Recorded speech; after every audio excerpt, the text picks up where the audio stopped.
Welcome to the Community Warehouse. This is Imran Nanlawala, and it's been a long time since we've seen you, but we haven't forgotten about you guys.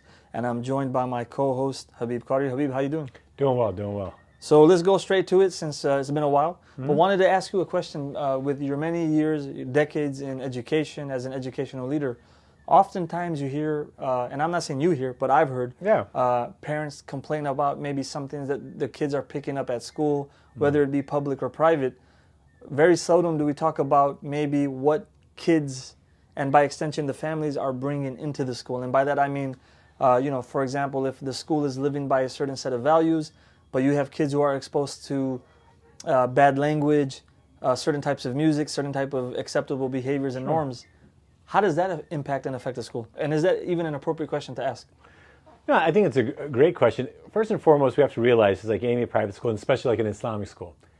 Sending to an Islamic school, or just even a Muslim country, right? That doesn't mean everything's just going to be all like, utopia. Right. Everything's, you could go to even Makkah, Medina, and there's might still be some things that are un-Islamic might happen, might be hidden, but it have that. You might have some people try to even do some stealing or theft, right? So the idea is that first and foremost, when someone comes in or transfers into a school, they need to understand that doesn't mean now, oh my God, this is like rehab and we're going to change everything around.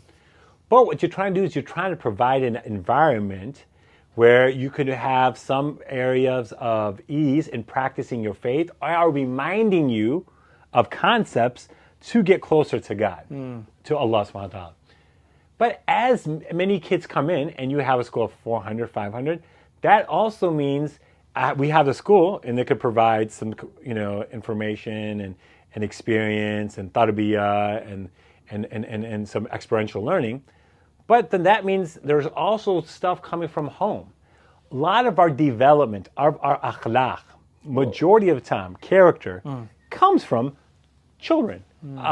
Comes from the parents to the children, right? Because what you start when they're young, at 1, 2, 3 months, 5 months, 6 months, the conversations when they're 1 or 2, keeping the control, all these, they're sponges. All that time, they're just like sponges, and you're just putting stuff into them. Now you need to to keep some of those things, and some things you're like, okay, don't have that bad habit. Let's stop that. And I think that becomes an area where you have parents now, and saying, well, I came here and my child learned this word. Okay, maybe they did, maybe it happened. I can't believe the Islamic school. I'm like, just like how all of us will learn a bad word, and especially when people come back home, I'm saying, I'm going back home. There's sometimes words there. Everyone's used it, right? So it can happen. Now the idea isn't saying, hey, but in this environment, hey, this has happened, but this is unacceptable. And we can reinforce it. So it won't be just consistently every few seconds where we all grew up in the playground. It'll be like, ta-ta-ta, beep, ba-ba-ba, beep, right? And it was just, that became part of the conversation and the language, that here, at least at religious institutions, you can help control some of that. Constant. But can they be exposed to it? No doubt about it. Just like music, everything. Like you have a phone, you can give them all here, but then you give them a phone when they're in 3rd grade, 2nd grade. Yeah, you're going to give them access to everything. Then you got the whole wide world telling them what to do, right? So I think that's where I see the concerns when people just kind of jump on and say, well, this is there. And then I always say, Shaitan's going to try to give you an excuse to say, why this is not, I shouldn't switch back, right? Like, okay, there's no need to be here, right? But I was like, look, if you could come to school, they're just going to give you a foundation, and they could give you some framework, and if you could run with it and start building on it, and then you work together, and no doubt about it, schools can get better. There are things that they could get better at, but when we start always like whatever my child says is detrimental, and because now you're thinking the kid knows, oh, my parents got my back, and they know like, oh yeah, they're going to. Oh, yeah, I know. I wasn't there when they didn't know. I'm like, they know when you walked over. They're like, yeah, I saw your mom. She's got my back, right? She didn't yell at me that much. Like, oh really? I'm gonna go talk to her.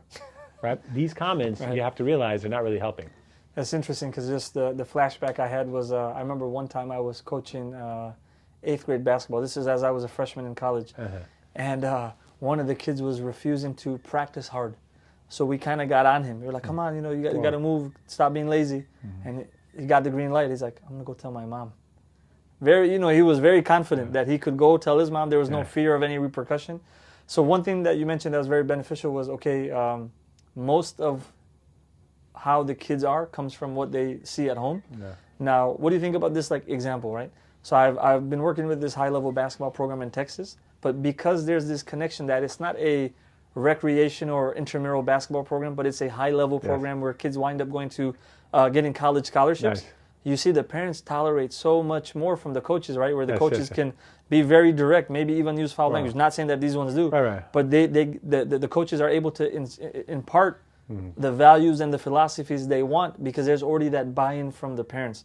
Do you think that parents should have the same buy-in when they're sending their kids to a vetted school when the school has produced consistently like good results? Yeah, no doubt about it. Parents always has a right to always express their concerns.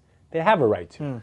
And I think even as a good school, if it's even a school who's developing, like there's so much our school can improve on. We still have to keep on developing. So we have to keep our ears open. We need to still listen. But what happens when we're in a conversation and we're trying to explain, so well, here's the reason why. This is the thought process. Then they have to understand and say, look, you got to hear both ways. And there might be a reason. It might not be ideal, but this is the reason why this is the situation why we had to make this decision. I think those things have to be in saying, well, hey, young man, how can you have done this better? Like there are going to be things that could happen. And I remember once there was my younger daughter, they were young in Salat Tarabi. They were playing Uno or spoons or something like that, and after 4 rakahs, 8 rakahs in the back. And I think so someone might have got mad at them. Okay. And now I had some parents like, oh my God, I can't believe this so-and-so got mad at them. I was like, all right. And, well, you know what? And I told my daughter, I said, okay, fine. There's nothing haram. The kids would be like, oh my God, it was like haram to play things. I said, there's nothing wrong with it, but there's a time and place. So I'm saying me just kind of saying, well, I said, look, Auntie was just trying to give you a reminder. Maybe you didn't understand it that way, but she's just trying to tell you, look, there's a time and place, and people might not understand. Someone look at it, it might be like, you're not praying, you're just doing this, right? So I think, no doubt about you could give 20 questions, 40 excuses, but at the same time, I also want our kids to be like, well, also you want to look at it, hey, they might think like you're being disrespectful to the masjid, or to salah, or you just don't want to pray. And then other young kids might learn that and say, well, you don't have to pray, you can play here. You got to have kids look at both sides, right? Students say, look, here's the rule. Maybe it could have been better, but also I want you to understand why they might assume that. Just like when I was like, oh, why don't you give us 70 excuses?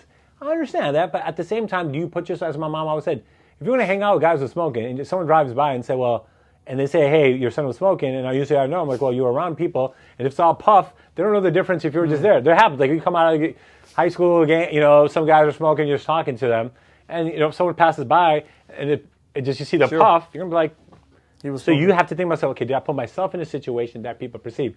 I just feel like we're now covering ourselves like, no, we can't look at that side. Like, I'm feeling hurt. No doubt about it. If something there's bothering, but I also kids have to be like, okay, I can see why did they maybe assume that? So that having that bit back both sides, so when you're even talking to your child and saying maybe you could still be supportive, but also I want them to understand the other side too.